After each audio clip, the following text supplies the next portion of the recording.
Hey everyone, welcome back to the Midwest Stitches YouTube channel. My name is Danielle and this is my channel all about my crafting.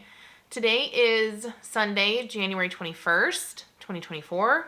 The sun is shining, as you can see back here. Finally, yeah, the weather is going to be beautiful this week. I cannot wait. You can find me on Instagram at midwest.stitches and right on cue. There's the dog. You can find me on Instagram at midwest.stitches or on my website at midweststitches.com or on Ravelry at midweststitches. So today I only have a few updates to share with you. Obviously you guys know I'm not working on a whole lot of projects right now. I try to keep it to a minimum, so this should be a pretty short episode. I'm trying to really keep them under 30 minutes if I can. I know some people like longer content, others hate it, really chatty ones. So if I feel like there's a lot to talk about, then, you know, obviously it'll be a little bit longer, but in general, I'm shooting for around 30 minutes for my episodes, just because, you know, I don't want to chatter on forever about nothing. So, okay, let's jump right in. I have one finished object to share with you. And I don't think no, I did have these started last time, right? I don't remember. Okay, so I finished my Boujee New Year socks. This is a Yarnable colorway from January 2021, I believe. Maybe 2022? No, I think it was 2021.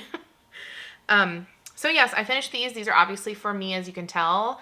I altered my shorty pattern just a little bit. I still do 8 rounds for the cuff, but this one I think I did 6 rounds for the leg before I started the heel flap.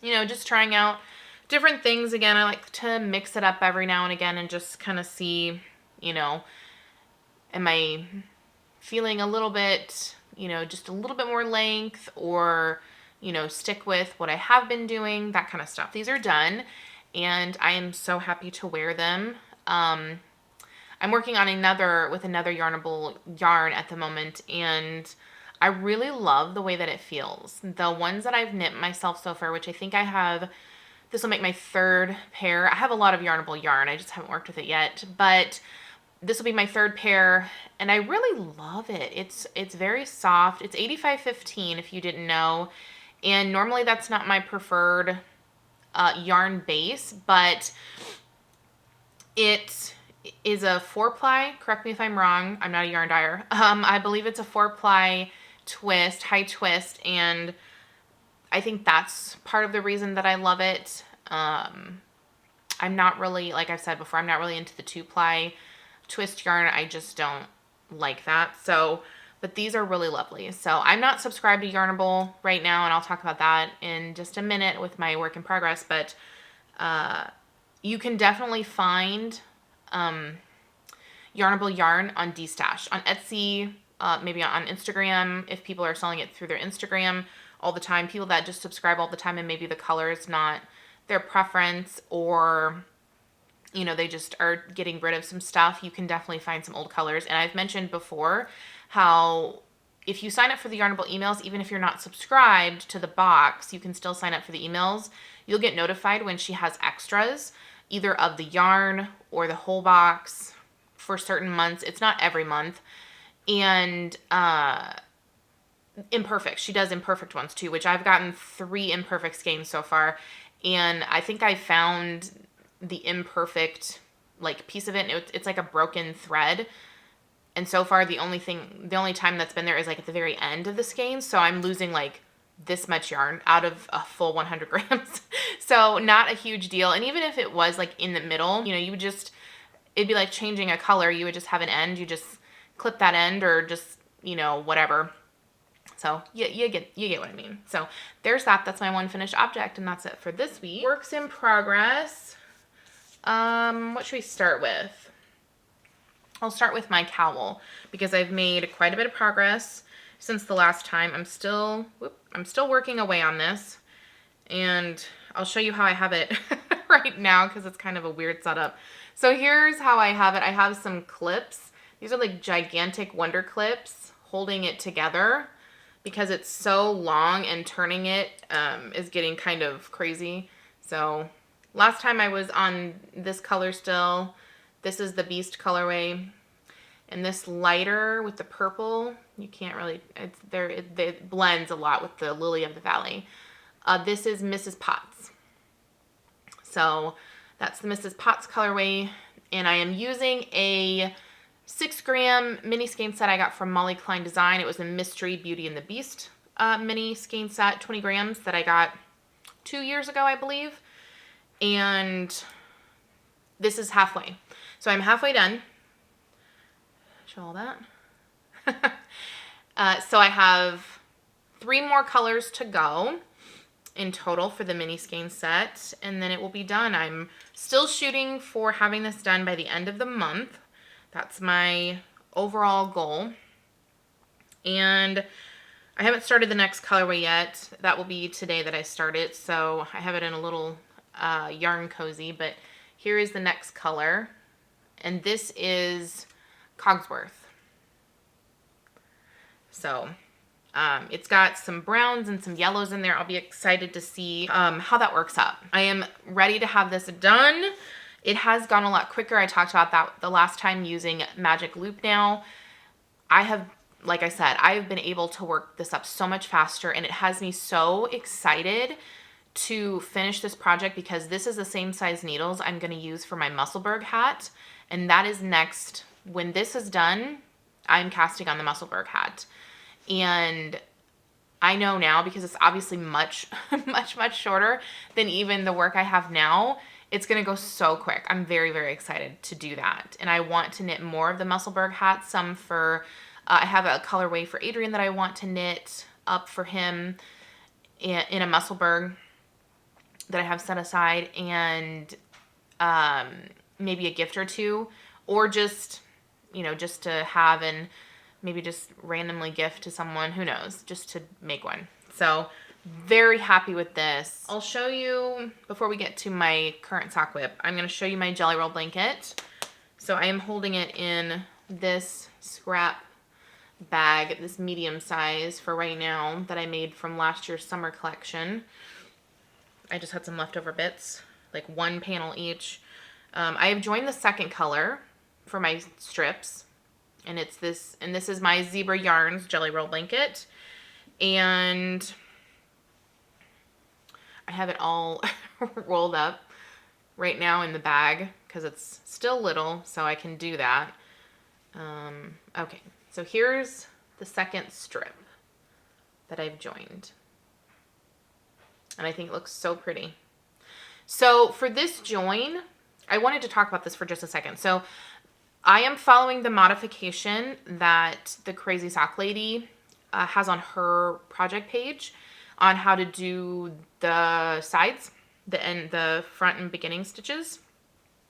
And when I went to join this strip, I am not even kidding you, I started the second strip and tried to join it like over half a dozen times. I just couldn't get it. And when I thought that I got it, the strip was like slightly longer than the first one. So I couldn't understand how to actually join the strip, like the very first row to the already existing strip. So I did it a bunch of times. I even had Lauren from Granite State Yarns a while back. She'd sent me a message on how to join it, like explained it a little better for me to understand, and I still couldn't get it. I actually found a tutorial on YouTube. This was from like 10 years ago. I don't remember what the lady was making, but it was basically like strips like this. And the way that she joined them, oh man, it was so much easier. I cannot even tell you. So basically how she joined them is, and I'll link it down below if you want to watch it. And on top of that, not just showing you how to do the join, she starts with the cast on of the new strip. That was the part that was really fouling me up, is not knowing Do you join right after you cast on? Do you knit a row? Like, that wasn't clear to me in anything that I could find until I found this video. And so she shows you from the very bottom, casting on, joining all the way up. And so the join itself is you knit to the last stitch. You have one stitch left on the needle and you slip it knitwise. Then you use that needle in your hand or your other needle, however it's easiest for you. And you go to the side of the strip. You find where the next slipped stitch is, and you pick up a stitch. And then what you do is you pass the last stitch that was on the new strip, and you pass it over, and that's it. And then you turn and you go forth. And it was so much easier. It gave me that nice, crisp, clean look because I was trying to do the knit two together that was suggested from Lauren and from Kay, the crazy sock lady. And there was just too much going on because it's fingering weight held double. I just couldn't get my needle in there. I was just having so much trouble. I kept dropping it. So it wasn't working for me. But that video, I will link it down below for you to have. I shared that with a couple of other people. And seriously, it's so much easier than trying to knit two together. I can't even tell you how much. And she goes in depth on when you're turning your work, how to make it so that loose or that stitch that you just passed doesn't look loose. So she goes over that too. It's very good, very detailed. I mean, the video quality is older because it was from like 10 years ago, but the instructions are amazing. So definitely check that out if you're wanting to do, whether it's a fingering weight jelly roll, a DK jelly roll, or some type of blanket or something with this construction and you're having trouble joining those things together. Highly, highly, highly recommended. It was so good. I cannot say that enough. So there's an update on my jelly roll. I've been working on it just here and there. I haven't done a whole lot because I've been concentrating on the cowl. So this will probably get more work starting next month. I've been trying to work on it here and there, but definitely next month will probably be more progress on that. Okay. My next project, I started a dishcloth because I'm trying to work through my cotton yarn stash this year, or at least some of it. I don't think I can get through all of it because I kind of get bored with these projects, to be honest, but maybe with this new one, I will change my mind. So I just cast on a garter stitch one. I think this is 36 stitches. Oh no, this is 30. This is a 30 stitch count because this is a Lily's Sugar and Cream, I think. So it's a little bit thicker than like a Knit Picks Dishy or something like that. So for this, I decided not to do the corner to corner one because I've done a handful of those in the past. And while it's not a huge deal in the overall grand scheme of things, but when I do that corner to corner one, when I get to the second corner, for me, it is really stretched out. It looks really crazy and I just don't care for that. And also having to, you're doing the increasing and the decreasing. And I just wanted something like the jelly roll where it was going to be extra easy, extra mindless. And this is just garter, just back and forth. I'm not doing anything special for the edges. They're just going to be garter bumps, and that's fine with me. And when I get to however big that I want it to be, whether I want a square or a rectangle or whatever, I will just bind off the top with just a normal binding, just a normal knit bind off, and call it good and just weave in the ends. And to me, that's way, way easier to work on, especially if I want to, because I did start that on the treadmill, and just doing that while walking. And to me, that's a little bit more simple back and forth than having to worry about increases or, you don't have to pay attention as much. My last project, like I said, is a sock, of course. And I'm still obsessed and still using this bag. And I had some comments on this on Instagram, and I might put these or put some up for sale in the shop closer to next winter, but obviously it won't be this year. And I don't think I showed the inside last time, but it's it goes very well. Got a like sparkly dots or whatever, metallic dots, and it's kind of a tannish, grayish color. I don't really know how you would, taupe maybe, how you just would describe that. But I am knitting the January 2024 Yarn and Bull colorway. How Time Flies is what it's called. This is the first sock. And for this one, I mixed it up again. I did 8 rounds for the cuff, and then I did 4 rounds for the leg, just to kind of see. That's kind of a half and half, you know, half of the cuff kind of thing to see. And I love this so much. I mean, I know everybody's raved about this color, and I actually saw the sneak peek for it in December. I looked at it and I was like, I have to have that. It is so gorgeous.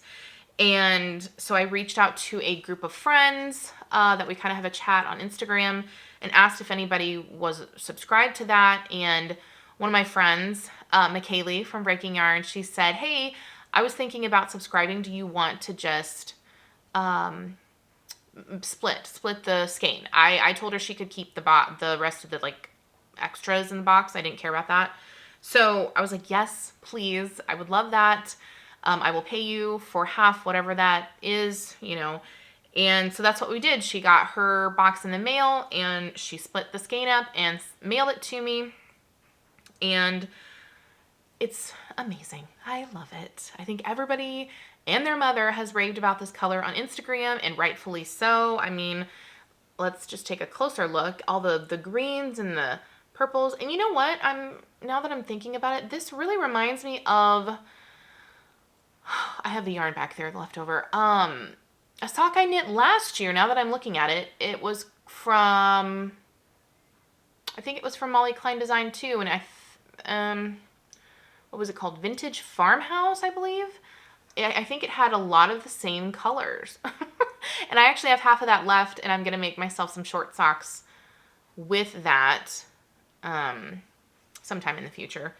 So there's that, and I've started the second one today. I just have a little bit of the cuff done, and that's that one. So I don't have the tag or anything, which is fine. I don't need the tag.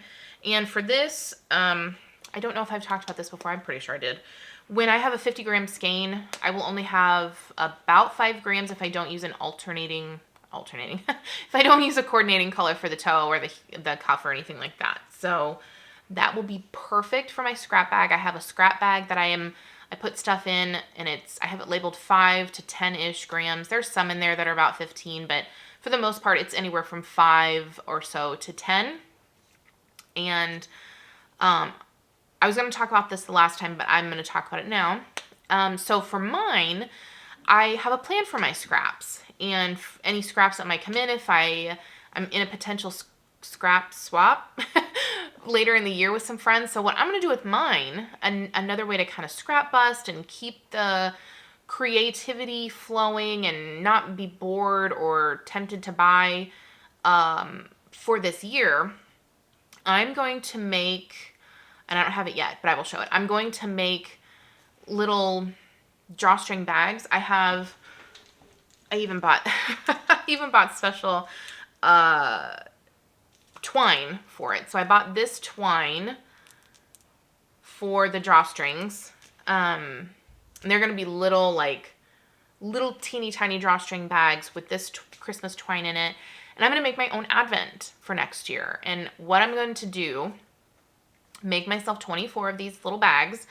I'm not going to put any numbers on them, so it's going to be like twice as surprising, I guess. And what I'm going to do is, they won't be labeled with numbers. I'm going to give those little bags, my bag of scraps, closer to December. I'm going to give them to Adrian, and I'm going to have him put 1 scrap in each bag, put it in like a little basket or whatever, put the little, things in a basket for me, and I'm going to open up 1 a day and knit that into a blanket. That's my plan. And not putting numbers on it, that means that I can pick whatever bag I want out of that basket or box or whatever they're stored in. And so it's, I don't know what bags or what yarn he put in what bags.